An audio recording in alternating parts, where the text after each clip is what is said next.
Middle east special report में आप सभी का स्वागत है।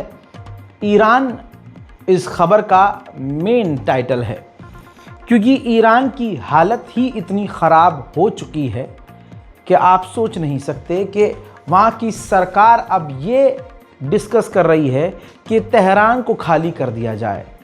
जी हाँ, पिछले 100 सालों में अब तक तेहरान को पानी की किल्लत इतनी नहीं हुई जितनी आज के वक्त हो रही है।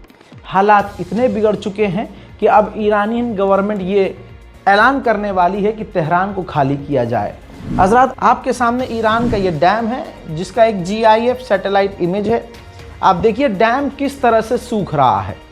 रिपोर्ट की अगर बात करें तो ये डैम लगभग इतना सूख चुका है कि सिर्फ 5% ये पानी अब दे सकता है, जो कि सिर्फ 2 हफ्ते में ख़त्म हो जाएगा। यानी तेहरान में एक एक बूंद पानी अब अगले 2 हफ्ते में ख़त्म होने वाला है।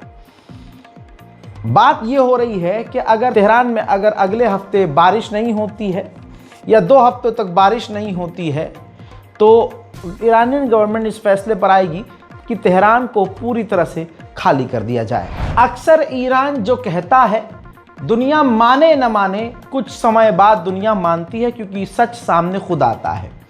ईरान ने हमेशा कहा है और आपको 12 डेज वॉर के दौरान आपको याद होगा, ईरान ने पहले ही हमले के बाद कह दिया था कि इजराइल ने जो हमला किया है इसका इंचार्ज, इसका मास्टरमाइंड डोनाल्ड ट्रंप है। उस दौरान डोनाल्ड ट्रंप दूसरी बात कह रहे थे कि नहीं भैया, इसमें हमारा कोई रोल नहीं है। लेकिन आज डोनाल्ड ट्रंप का एक ताज़ा बयान आया है जो उसने व्हाइट हाउस में बैठ कर दिया है। उसने साफ कहा है कि इजराइल ने जो हमला ईरान पर किया वो काफ़ी पावरफुल था, ख़तरनाक था, और जो कुछ भी ईरान के ऊपर हमले किए गए उसका इंचार्ज मैं खुद था। बताइए ईरान कितना सही था। ईरान के राष्ट्रपति पेज़ेश्कियान ने जो हिम्मत और जो गरज दिखाया है वो कोई और नहीं दिखा सकता। जिस दौरान और जिस दौर में नेता, राजनेता, प्रधानमंत्री, राष्ट्रपति अपनी खामियों को दूसरों पर डालते हैं, नेहरू पर डालते हैं। आपको बता दूं कि ईरान के राष्ट्रपति ने अपने ताज़े बयान में पूरे दुनिया के सामने कबूल किया है कि आज जो महंगाई है, गरीबी है और जो हालात ईरान के बेकार हैं, इसके ज़िम्मेदार हम हैं। अब इसके पीछे आप कहेंगे कि भाई फिर ईरान के लोग इसका विरोध क्यों नहीं कर रहे हैं? इसलिए नहीं कर रहे हैं क्योंकि ईरान के लोग भूखे मरने को तैयार हैं। अमेरिका के आगे, इजराइल के आगे झुकने को तैयार नहीं है। ईरान अरब नहीं है भाई, सऊदी जैसा नहीं है, अरब देशों जैसा नहीं है।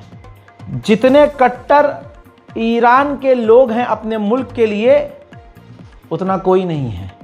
दोस्तों बता दूं, जनता इसलिए खिलाफ नहीं है क्योंकि उन्हें पता है कि अगर ईरान की सरकार चाहे तो 5 दिन के अंदर सब कुछ ठीक कर लेगी। बस करना ये होगा कि इजराइल के आगे झुकना होगा, इजराइल को मान्यता देनी होगी और अमेरिका के साथ ट्रेड करना होगा, हाथ मिलाना होगा, फिर सब कुछ वैसे ही हो जाएगा। बल्कि उस इलाके में सऊदी अरब की टक्कर पर ईरान आ जाएगा। लेकिन ईरान ऐसा कर नहीं रहा, का खामियाजा उसे भुगतना पड़ रहा है। दूसरी तरफ ईरान के विदेश मंत्री ने कहा है जंग को रोकने का सबसे बेहतरीन तरीका यह है कि हम खुद जंग के लिए तैयार रहें।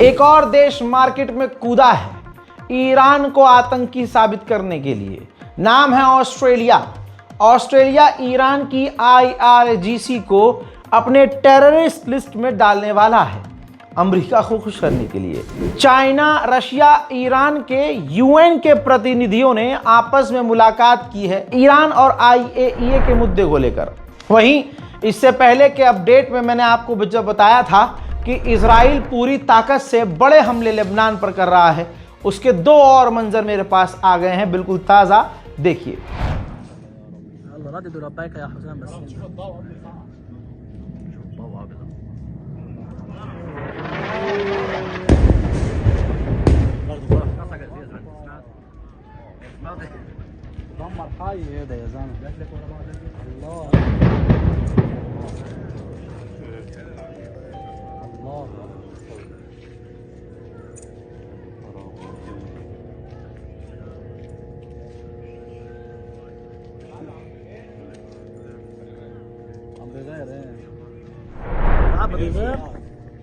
यूएन की फौज इसी लेबनान में मौजूद है सीज फायर पर नजर रखने के लिए, और हजारों मरतबा सीज फायर इजराइल तोड़ चुका है।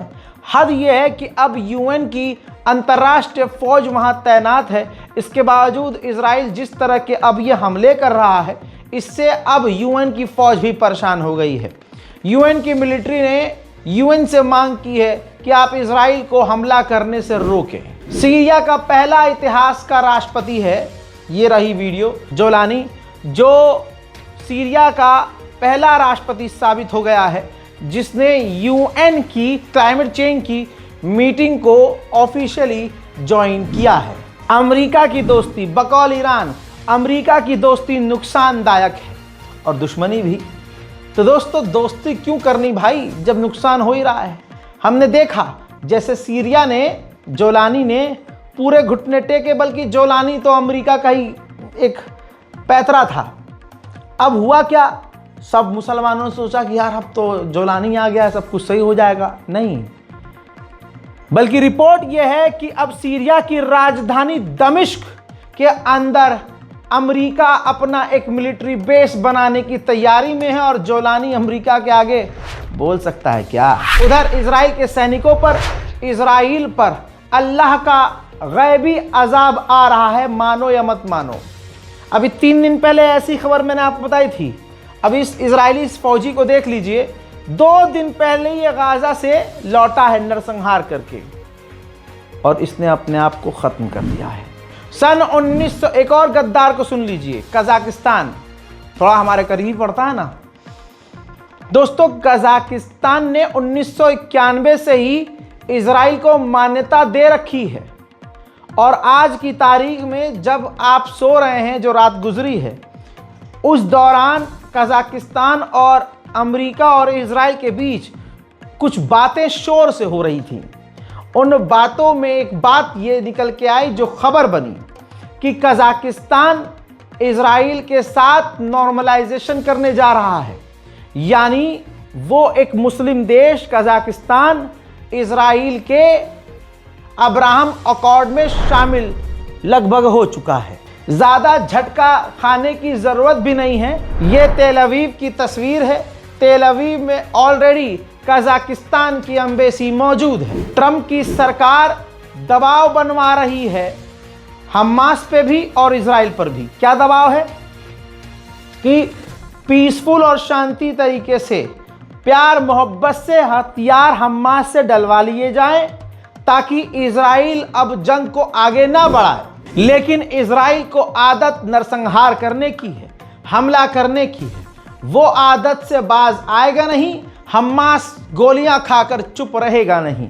ये गाड़ी कहां जाकर रुकेगी नहीं पता। लिहाजा इस वीडियो को शेयर कीजिए, दुआओं में याद रखिए, तमाम अपडेट्स को देखिए और हमारे चैनल रज़ाग्राफी अनस्क्रिप्टेड को सब्सक्राइब कीजिए। जय हिंद।